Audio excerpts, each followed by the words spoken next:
bienvenidos a esta segunda temporada del ciclo Hazte Cargo del Cambio Climático, que condujo brillantemente Rodrigo Andrade y a partir de ahora tengo el placer de conducir. Para esta primera entrevista tenemos el gusto de contar con Constance Nagelach. Ella es jefa de la Oficina Internacional del Ministerio de Medio Ambiente de Chile, con más de 10 años de experiencia en acuerdos y convenios internacionales. Bueno, Constance, es un gusto saludarte. Muchas gracias, Marcos, por la invitación y a todos y todas quienes nos estén escuchando. Bueno, es un placer tenerte aquí y bueno, Constance tiene 10 años trabajando en el proceso de Escazú y muchos la señalan también como la ideóloga del acuerdo regional. No sé si ella estará de acuerdo o no, pero debía decirlo, sobre este acuerdo de Escazú, que es sobre el acceso a la información, la participación pública y el acceso a la justicia en asuntos ambientales en América Latina y el Caribe. Ahora, para comenzar, Constance, ¿cómo nace este acuerdo? Agradezco tu pregunta porque también me permite referirme a esto de ideóloga del acuerdo de Escazú. La verdad es que sí, con mucho honor, tuve la oportunidad de participar de todo el proceso de Escazú, de proponer la declaración que le dio inicio, de ser negociadora de Chile durante todo el proceso, y por eso la verdad es que llevo 12 años trabajando para este acuerdo. Pero lo principal de Escazú que aún ahora es colectiva. O sea, es imposible que sea una la persona que lo lleve a cabo, porque como tú bien señalas, esto es un acuerdo sobre acceso a la información, acceso a la participación y acceso a la justicia, que básicamente son los elementos que configuran la democracia ambiental. Entonces es imposible que uno hable de democracia y hablar en el fondo de una persona, porque sería más bien la tiranía, la monarquía. Esto es lo contrario a esto. Esto es reivindicar lo colectivo, reivindicar lo público. ¿Y cómo nace? Nace de una conciencia de una situación crítica socioplanetaria. Ahora estamos hablando de las 3 crisis ambientales. Tenemos la crisis obviamente del cambio climático, la crisis de la pérdida de la biodiversidad y la crisis de la contaminación. Y lo que nos dimos cuenta como región, que al menos de alguna manera teníamos que cambiar la toma de decisiones, que la manera que estábamos abordando evidentemente no nos había dado resultados y nos encontramos en esta triple crisis. Y lo que se propuso entonces es fortalezcamos la democracia ambiental, fortalezcamos estos derechos, y lo que se hizo en 2012 fue entonces a los países de Latinoamérica y el Caribe, trabajemos juntos en cómo fortalecer estos derechos que constituyen la democracia ambiental. Perfecto. Y hablando de esta visión colectiva que tenemos desde Latinoamérica, la pregunta es, ¿por qué fue específicamente el tema de la participación algo tan controversial en su momento? ¿Por qué se tenía cierto temor con el tema de los litigios? ¿Qué es lo que piensa en ese punto, Constance? Yo creo que es importante también decir que esto es Latinoamérica y el Caribe, el primer tratado de la región, el único, además, el único en el mundo. Y yo no diría que fue tan controversial. Yo creo que han habido ciertas voces que lo han hecho fuerte, pero si al menos nosotros vemos la situación de Chile, ha habido yo creo que una carta en el diario en 4 años, pero sí hubo la decisión legítima, digamos, dentro de la legalidad, del expresidente Piñera de no firmar este acuerdo.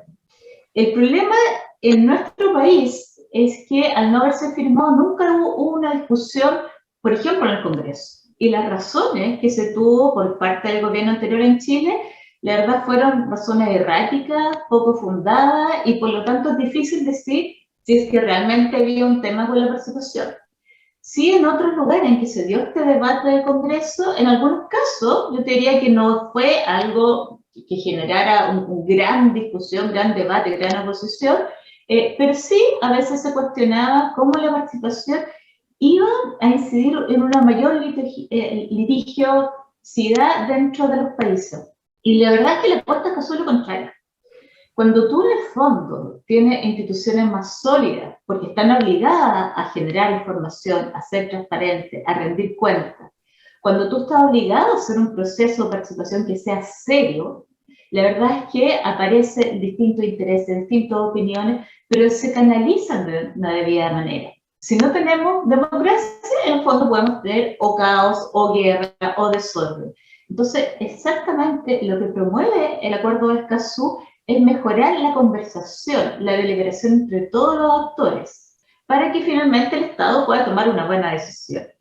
Y yo sinceramente, bueno, y así también lo he hecho ver, por ejemplo, la OCDE, que dice que Escazú es un ejemplo de buena gobernanza y de la mejor, un instrumento de vanguardia.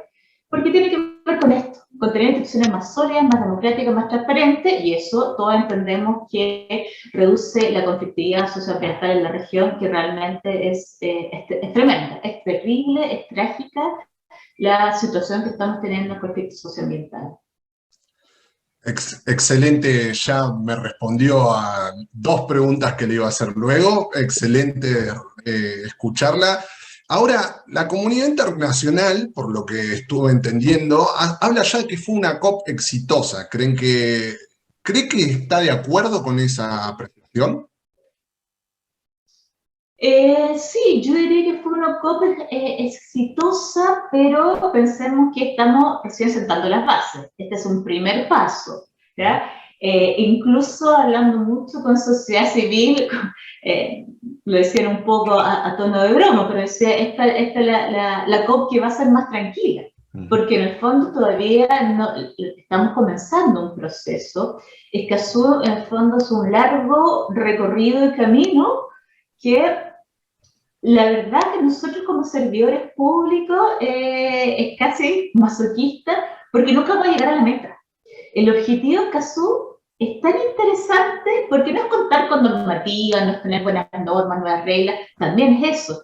Pero si uno lee el objetivo de Escazú, es la implementación plena y efectiva de los derechos de acceso. Y eso no lo vamos a lograr jamás. Siempre van a haber desafíos. Sí. Entonces, Perfecto. Perdón, sí, en ese sentido. Entonces, en ese sentido, siempre van a haber brechas y esa es la idea, que en el fondo uno constantemente vaya mejorando y que realmente podamos respetar estos derechos humanos que son los que constituyen la democracia. Y fue exitosa porque tenía en el fondo 3 decisiones que adoptar y la adoptó, que tiene que ver con cómo va a funcionar la conferencia de las partes, las reglas, cómo van a ser las reuniones. Y eso se adoptó y se optó también con la significativa participación del público. Cuando tú me preguntabas el miedo a la participación, Escazú da el ejemplo. Internacionalmente no hay tratado más abierto, más transparente, donde puede participar todo aquel que esté interesado o interesada. Se adoptaron normas también para un comité que va a apoyar la aplicación y el cumplimiento del tratado y también normas que incentivan a buscar recursos, porque también sabemos, si no tenemos recursos para implementar un acuerdo, se nos va a quedar en esta letra que no queremos. Y además se adoptó una decisión más sobre defensores y defensoras en asuntos ambientales, que ese es el gran tema, yo diría, que fue objeto de esta COP. Ese es un tema que me importaba hablar muchísimo, porque esas voces que están calladas y esas voces que quieren callarse, pero voy a meterme en un tema que tocó, que es que se aprobaron esas reglas de procedimiento y las reglas del Comité de Apoyo a la Aplicación y el Cumplimiento. ¿Cómo ve ese camino a la implementación? ¿Cómo ve el camino?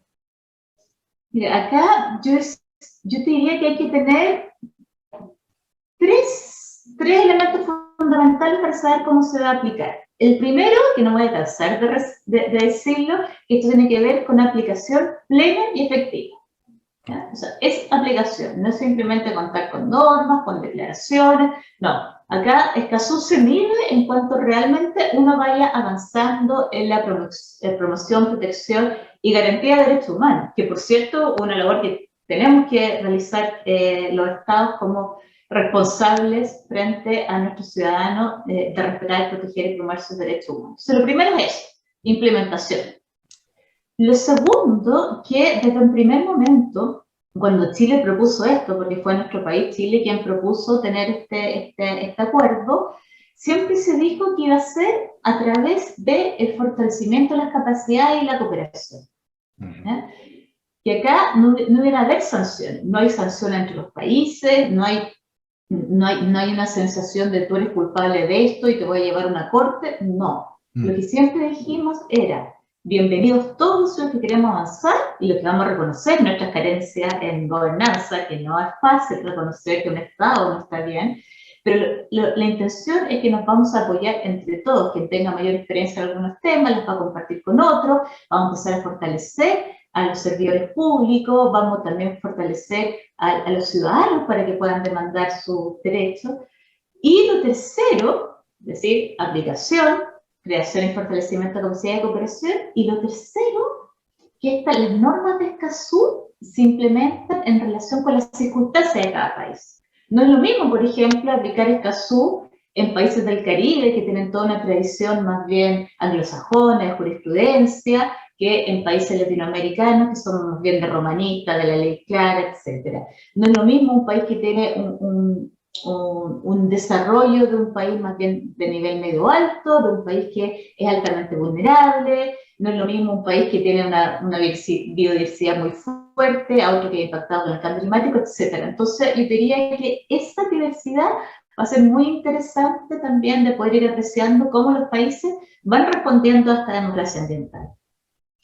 Muchas gracias, Constance. La realidad que sí, el Acuerdo de Escazú se enfoca en esta protección integral y además va a tener un rol fundamental como una herramienta clave, y nosotros también pensamos lo mismo, y lo que se avecina es ineludible y el sector de la población vulnerable va a encontrar una respuesta, y es lo que nos estamos dando cuenta, y quienes luchan por la madre tierra van a encontrar también una respuesta, o están buscando una respuesta del Acuerdo de Escazú. Es muy importante. Muchas gracias por su labor, muchas gracias por haber liderado este proceso. Fue muy esclarecedor y estamos trabajando también para que esos derechos humanos y estos derechos de acceso estén siendo implementados en Latinoamérica. Le agradezco mucho que haya aceptado esta entrevista. La dejo cerrar con lo que quiera decir. Muchas gracias, agradezco esta instancia porque, como hablábamos, Escazú es la democracia ambiental. O sea, no sacamos nada si solo quienes tuvimos el honor de participar, lo conocemos. Este instrumento solo va a tener sentido si es apropiado en el buen sentido de la palabra, y nos exigen a los estados y cooperamos entre todos para realmente, como dijo el presidente Boric en la inauguración, o nos salvamos juntos o nos hundimos por separado. Y eso tiene que ver con todos los actores y todos los interesados en poder hacer de este tratado una realidad para América Latina y el Caribe. Así que muchísimas gracias por la invitación. Muchas gracias, Constance. Y bueno, y a todos nuestros amigos de Latinoamérica, los esperamos con los canales de Flaxo Chile y en nuestro canal de Spotify, y nos vemos en la próxima. Gracias.